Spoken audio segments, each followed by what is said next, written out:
जर मी तुम्हाला विचारलं की आपले देव आणि राक्षस यांच्यात काय नातं होतं, तर आपण सगळे एका सुरात म्हणू की ते एकमेकांचे कट्टर शत्रू होते. पण समजा मी तुम्हाला म्हटलं की ते शत्रू नसून प्रत्यक्षात सावत्र भाऊ होते, तर ऐकून धक्का बसला ना? नुकतंच मी देवदत्त पटनायक यांचं मिथ इक्वल टू मिथ्या म्हणजेच मराठीतलं मिथक हे पुस्तक वाचलं. आणि खरं सांगू का, यात कोणतंही कंटाळवाणं ज्ञान किंवा उपदेश दिलेला नाहीये. तर यात आपल्या जुन्या कथांमागचं एक असं थक्क करणारं मानसशास्त्र मांडलंय, जे ऐकून खरोखरच आपला बघायचा दृष्टिकोन बदलून जातो. म्हणूनच आज या व्हिडिओमध्ये मी तुम्हाला या भन्नाट पुस्तकाचा रिव्ह्यू सांगणार आहे. या पुस्तकाची सर्वात भारी गोष्ट म्हणजे लेखकाने यात ज्या काही गोष्टी सांगितल्या आहेत, त्या नुसत्या सांगितल्या नाहीयेत, तर त्यांनी प्रत्येक कथेच्या शेवटी ती कथा नेमकी कुठल्या जुन्या ग्रंथातून, पुराणातून किंवा लोककथेतून घेतली आहे, त्याचे स्पष्ट संदर्भ दिले आहेत. पुस्तकाची सुरुवात एका खूप साध्या संकल्पनेपासून होते. लेखक म्हणतात की जगात प्रत्येक माणसाचा विचार आणि त्याचं सत्य वेगळं असतं. पण जेव्हा संपूर्ण समाज मिळून एखाद्या गोष्टीवर विश्वास ठेवतो, त्यालाच मिथक म्हणतात. आणि आपल्या जुन्या देवांच्या गोष्टी फक्त पूजा करण्यासाठी नसून त्यातून आपल्याला माणूस म्हणून कसं जगायचं आणि स्वतःच्या मनावर कसा ताबा मिळवायचा हे शिकायचं असतं.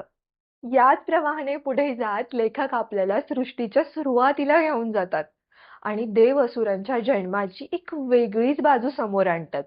आपण ज्यांना नेहमी राक्षस म्हणतो ते देव आणि असुर प्रत्यक्षात कश्यप ऋषींचे पुत्र म्हणजे सावत्र भाऊ होते.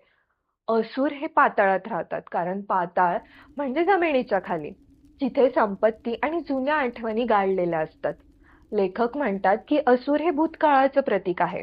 जो माणूस जुन्या गोष्टी मनातून काढून टाकत नाही, बदल स्वीकारत नाही आणि सतत स्वार्थी विचार करतो, त्याच्यातच ही असुरी वृत्ती असते. असा एक कमालीचा दृष्टिकोन लेखक देतात. अगदी देवाच्या हातातील शस्त्र सुद्धा केवळ युद्धासाठी नसून ती आपल्या स्वतःच्या मनावर आणि वासनांवर ताबा मिळवण्याचे मार्ग आहेत. हे लेखकाने खूप छान स्पष्ट केले आहे. यानंतर पुस्तकाचा प्रवाह वळतो हिंदू धर्मातील 3 मुख्य देवांकडे, ब्रह्मा, विष्णू आणि शिव. सृष्टीचे निर्माता असूनही ब्रह्मांची पूजा का होत नाही? तर जेव्हा ब्रह्मा एखादी गोष्ट निर्माण करतात, तेव्हा त्यांच्यात हे मी केलं असा अहंकार येतो. तर विष्णू आपल्याला शांत राहून आपली जबाबदारी आणि कर्तव्य कसं पार पाडायचं हे शिकवतात. आणि शिव आपल्याला मनातल्या वाईट विचारांचा, अहंकाराचा नाश करायला शिकवतात. या पुस्तकाच्या अगदी शेवटी लेखक महाभारताचा एक असा प्रसंग समोर आणतात, जो आपल्याला विचार करायला लावतो. युद्धाच्या शेवटी आयुष्यभर अधर्म करणाऱ्या कौरवांना स्वर्ग मिळतो आणि धर्मासाठी लढणाऱ्या पांडवांना नरक पाहावा लागतो. याचं गुपित उघड करताना लेखक म्हणतात की पांडव जरी चांगले वागले तरी त्यांच्या मनात शेवटपर्यंत राग, मत्सर आणि स्वतःच्या कर्तव्याचा अहंकार शिल्लक होता. यावरून लेखक एक सुंदर गोष्ट शिकवतात की स्वर्ग आणि नरक ही आकाशातील कोणतीही वेगळी ठिकाणं नसून ती फक्त आपल्या मनाची एक स्थिती आहे. जोपर्यंत तुमच्या मनात कोणाबद्दल तरी द्वेष आहे, तोपर्यंत तुम्ही नरकातच जगत आहात. एकंदरीत सांगायचं तर हे पुस्तक आपल्याला आपल्याच संस्कृतीकडे एका नवीन आणि वैज्ञानिक दृष्टिकोनातून पाहायला मदत करतं.